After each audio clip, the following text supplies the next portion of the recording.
चांद के पीछे क्या छिपा है। दोस्तों आपको बता दें कि चांद के हम उसी हिस्से को देख पाते हैं जो हिस्सा हमारे पृथ्वी की तरफ होता है, लेकिन चांद के डार्क साइड पर ऐसा क्या रहस्य है जो वैज्ञानिक हमेशा जानने के लिए उत्सुक रहते हैं। और चांद के डार्क साइड को जानने के लिए सभी देशों के वैज्ञानिक रिसर्च करने में लगे हैं कि आखिर चांद के पिछले हिस्से में क्या है। दोस्तों वैसे तो वैज्ञानिक सालों से पृथ्वी से बाहर जाकर या फिर किसी भी टेक्नोलॉजी की मदद से दूसरी दुनिया के खोज में लगे हुए हैं और अभी तक चांद पर 12 इंसान जा चुके हैं, जिसमें नील आर्मस्ट्रांग ने नासा अपोलो 11 मिशन के जरिए चांद पर पहला कदम रखा था। लेकिन अभी तक चांद के डार्क साइड पर कोई इंसान नहीं पहुंच पाया।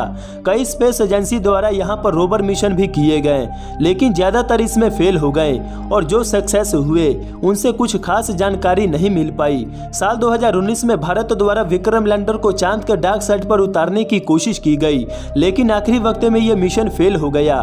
इससे पहले साल 1959 में जब सोवियत यूनियन के लूना 3 स्पेसक्राफ्ट ने पहली बार चांद के डार्क साइड की तस्वीरें ली थी और इसने अपने मिशन के दौरान चांद के डार्क साइड के अलग अलग हिस्सों से करीब 21 फोटो ली और पृथ्वी पर भेजी। तब सोवियत यूनियन के वैज्ञानिकों ने इन सभी इमेज को मिलाकर एक पूरा इमेज तैयार किया। हालांकि ये इमेज दिखने में उतना अच्छा नहीं था क्योंकि उस वक्त टेक्नोलॉजी उतनी अच्छी नहीं थी, जिसकी वजह से फिल्म बनाने वाले कैमरे का ही इस्तेमाल किया जाता था।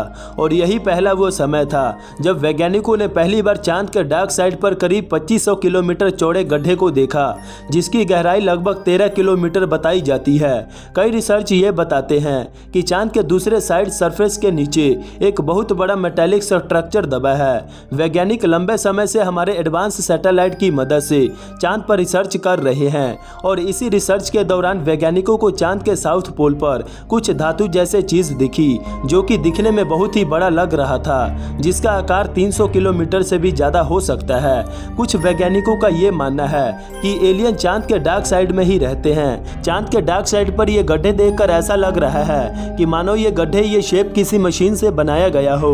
हालांकि चंद्रमा के डार्क साइड के रहस्यों को जानना बहुत ही मुश्किल है। इसे अच्छी तरह से जानने के लिए इंसानों को वहां पर जाना होगा। आपको शायद ना पता हो कि आप जब भी चांद को देखते हैं तो आप चांद का एक ही सिर्फ हिस्सा देख पाते हैं। आप दुनिया के किसी भी जगह पर चले जाओ, आपको चंद्रमा का एक ही हिस्सा दिखेगा।